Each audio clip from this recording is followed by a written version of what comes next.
अस्सलाम वालेकुम स्टूडेंट्स। अब हम पढ़ेंगे कैपेसिटर्स। तो कैपेसिटर्स क्या होते हैं?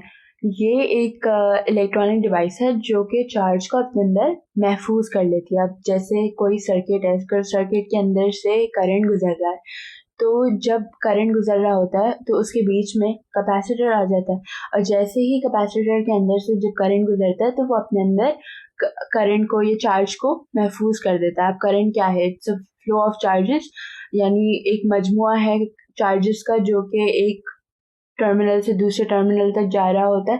तो जैसे जैसे करंट गुजर रहा होता है, कैपेसिटर अपने अंदर उन चार्जेस को महफूज कर लेते हैं। तो कैपेसिटर्स किस चीज़ से बने हुए होते हैं? ये इनके दरमियान दो प्लेट्स होती हैं जो कि कंडक्टिंग प्लेट्स होती हैं। इनका एक एरिया होता है और इनके दरमियान एक डिस्टेंस मौजूद होता है। एक प्लेट कनेक्टेड होती है सर्किट के पॉजिटिव टर्मिनल से और एक प्लेट कनेक्टेड होती है सर्किट के नेगेटिव टर्मिनल से। जैसे ही करंट गुजरता है तो पॉजिटिव प्लेट जो पॉजिटिव टर्मिनल से कनेक्टेड होती है वो अपने अंदर पॉजिटिव चार्ज को डिपॉजिट कर देती है, अपने अंदर पॉजिटिव चार्ज को महफूज कर लेती है, और जो नेगेटिव टर्मिनल होता है वो अपने आप को अपने अंदर नेगेटिव चार्ज को महफूज कर लेती है। इस तरीके से जो पॉजिटिव वाली प्लेट होती है वो हाई पोटेंशियल पे होती है और जो नेगेटिव वाली प्लेट है वो लोअर पोटेंशियल पे होती है। अगर हम लोग रियल लाइफ में देखना चाहें कि कैपेसिटर्स कैसे दिखते हैं तो वो इस तरीके से सर्किट में कनेक्टेड किए जाते हैं। आपने भी देखा होगा मदरबोर्ड में छोटे छोटे कनेक्टेड होते हैं। अच्छा, वापस आते हैं कैपेसिटर्स पे। अब जब जैसे ही करंट गुजरता है और चार्ज इनके ऊपर डिपॉजिट होना शुरू होता है, तो जैसा कि मैंने बताया कि इलेक्ट्रिक पोटेंशियल का कॉन्सेप्ट दिया। अब इलेक्ट्रिक पोटेंशियल एक तरीके की एनर्जी है जो कि चार्ज को इन्फिनिटी से एक पॉइंट पर लाने में खर्च की जाती है। अब वो पॉइंट कोई सा भी हो सकता है, हर पॉइंट की अपनी इलेक्ट्रिक पोटेंशियल होती है। अब जब किसी भी दो पॉइंट्स को हम लोग सेलेक्ट कर लेते हैं और फिर उनके इलेक्ट्रिक पोटेंशियल को मेजर करके उनके अंदर का फ़र्क निकालते हैं या डिफरेंस निकालते हैं, तो उसे कहते हैं पोटेंशियल डिफरेंस। अब जैसे जैसे हमारे पास चार्ज फ्लो करता जाएगा, चार्ज डिपॉजिट होता जाएगा कैपेसिटर पे, और वैसे ही इन दो प्लेट्स के दरमियान जो पोटेंशियल डिफरेंस होगा, इन दो प्लेट्स के ऊपर जो एक पॉइंट को हम लोग सेलेक्ट करेंगे, दोनों पॉइंट्स के दरमियान एक पोटेंशियल डिफरेंस पैदा हो जाएगा। जैसे जैसे चार्ज बढ़ता जाएगा वैसे वैसे पोटेंशियल डिफरेंस भी बढ़ता जाएगा, यानी Q is directly proportional to V, यानी जो चार्ज है वो बढ़ेगा वोल्टेज के हिसाब से या पोटेंशियल डिफरेंस के हिसाब से। अब अगर हम लोग प्रोपोर्शनैलिटी साइन को हटाएं तो बीच में हमें कैपेसिटेंस लगानी पड़ती है। कैपेसिटेंस जो है वो कैपेसिटर की ताकत को कहते हैं कि वो कितना अपने अंदर चार्ज को स्टोर कर सकती है। ये डिपेंड करती है बहुत सारी चीज़ों पे, जैसे प्लेट्स के ऊपर, प्लेट्स के दरमियान डिस्टेंस कितना है, या इनका एरिया कितना है, या इनके दरमियान क्या मीडियम इस्तेमाल किया जा रहा है, और ये मेजर किया जाता है फराड में, और फराड है equal to coulomb per volt. अब जैसा कि मैंने बताया कि ये एक कैपेसिटर है, इसकी दो प्लेट्स।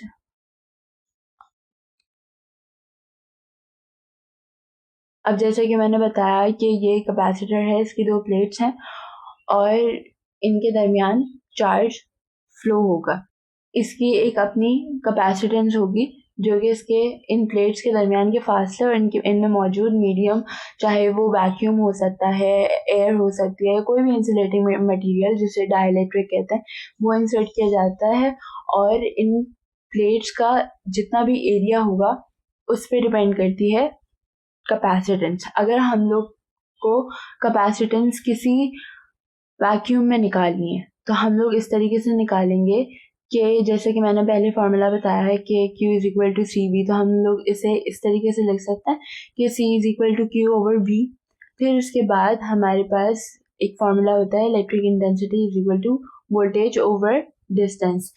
ये इसकी एक अलग डेरिवेशन है, वो हम लोग अगली वीडियोस में बताएंगे। और फिर उसके बाद ये कंडक्टिंग प्लेट्स हैं, इनके ऊपर चार्ज डिपॉजिट है, तो इनके दरमियान एक इलेक्ट्रिक फील्ड पैदा होगी। तो ये इलेक्ट्रिक फील्ड डिपेंड करती है इन प्लेट्स की चार्ज डेंसिटी के ऊपर और इनके मीडियम के ऊपर। अब चार्ज डेंसिटी का मतलब क्या है कि चार्ज एक एरिया पर कितना फैला हुआ है। तो हम इसको इस तरीके से लिख सकते हैं चार्ज ओवर एरिया, कि एक एरिया में हमारे पास कितने चार्जेस आ रहे हैं। तो अगर हम लोग इलेक्ट्रिक इंटेंसिटी के फॉर्मूला में अगर हम लोग चार्ज डेंसिटी का फॉर्मूला पुट करें, सब्स्टिट्यूट करें, उसकी जगह पर डालें, तो हमारे पास इलेक्ट्रिक इंटेंसिटी का formula Q over A epsilon not आएगा। फिर जैसे कि हम लोग देख सकते हैं कि electric intensity is also equal to voltage over D, और ये बराबर होती है charge over A epsilon naught k. तो दोनों आपस में बराबर हो गए। अब Q ओवर V हमारे पास कैपेसिटेंस भी होती है, तो हमारे पास कैपेसिटेंस का फिर फॉर्मूला आ गया A epsilon naught over D। इससे हमें ये पता चलता है कि जो हमारे पास कैपेसिटर की कैपेसिटेंस है वो डायरेक्टली प्रोपोर्शनल है एरिया से, यानी जितना ज़्यादा कैपेसिटर का एरिया होगा उतना ज़्यादा कैपेसिटर की कैपेसिटेंस होगी, वो उतना ज़्यादा चार्ज को स्टोर कर पाएगा। और कैपेसिटर की कैपेसिटेंस इन्वर्सली प्रोपोर्शनल होती है इन प्लेट्स के दरमियान के फासले की, कि जितना कम फासला होगा उतना ज़्यादा कैपेसिटर अपने अंदर चार्ज को महफूज कर पाएगा, क्योंकि उसकी कैपेसिटेंस बढ़ जाएगी। और फिर अगर हम लोग किसी डाइलेक्ट्रिक को इंसर्ट कर दें इन दोनों प्लेट्स के दरमियान अगर हम लोग कोई डाइलेक्ट्रिक डाल दें, तो हम लोग एक फैक्टर को कंसिडर करेंगे जो कि है रिलेटिव परमिटिविटी, एप्सिलॉन R। ये रेशियो है कैपेसिटेंस इन द मीडियम, कि मीडियम में कितनी कैपेसिटेंस होती है, और वैक्यूम की कैपेसिटेंस, इन दोनों के दरमियान का रेशियो है। और ये फैक्टर ऐड कर दिया जाता है न्यूमरेटर में। तो जब ये न्यूमरेटर में ऐड हो रहा है तो डायरेक्टली प्रोपोर्शनल होगा कैपेसिटर की कैपेसिटेंस से। तो जब ये हमारे पूरे न्यूमरेटर को बढ़ाएगी तो इसी वजह से हमारे पास कैपेसिटर की कैपेसिटेंस भी बढ़ रही होगी। अगर हम लोग इसको डायग्राम के फॉर्म में देखें कि एक्चुअली क्या वर्किंग हो रही है, कि कैपेसिटर की कैपेसिटेंस डाइलेक्ट्रिक की वजह से बढ़ रही है, तो वो इस वजह से क्योंकि डाइलेक्ट्रिक्स की पोलराइजेशन हो जाती है। अब वो पोलराइजेशन इस तरीके से होती है कि डाइलेक्ट्रिक एक मैटर है, अब इन मैटर में एटम्स भी मौजूद होते हैं। तो जब चार्ज डिपॉजिट हो जाता है प्लेट्स के ऊपर और एक नेगेटिव पोटेंशियल पे होती है और एक पॉजिटिव पोटेंशियल पे होती है, तो डाइलेक्ट्रिक के जो एटम्स होते हैं वो अपने आप को इस तरीके से सेट कर लेते हैं, ओरिएंट कर लेते हैं कि इनका जो पॉजिटिव वाला हिस्सा होता है वो नेगेटिव की तरफ जा रहा होता है, और नेगेटिव वाला हिस्सा एटम का वो पॉजिटिव की तरफ जा रहा होता है। जैसे कि आप देख सकते होंगे कि नेगेटिव वाला एरिया पॉजिटिव की तरफ जा रहा है। तो इससे ये होता है कि आपस में पूरे डाइलेक्ट्रिक में इनके एटम पूरे बिछ जाते हैं, इनकी चार्ज डेंसिटी कम हो जाती है। और जैसे कि मैंने बताया कि electric intensity is directly proportional to the charge density कम होगी तो इलेक्ट्रिक इंटेंसिटी भी कम होगी। इलेक्ट्रिक इंटेंसिटी कम होती है तो पोटेंशियल डिफरेंस भी हमारे पास कम होगा, और capacitance is equal to charge over voltage. तो जब हमारे पास वोल्टेज कम होगा, पोटेंशियल डिफरेंस कम होगा, तो हमारे पास कैपेसिटेंस बढ़ जाएगी, यानी हमारे पास कैपेसिटर फिर ज़्यादा चार्ज को अपने अंदर महफूज कर सकेगा। इसके लिए हम लोग एक न्यूमेरिकल सॉल्व करते हैं।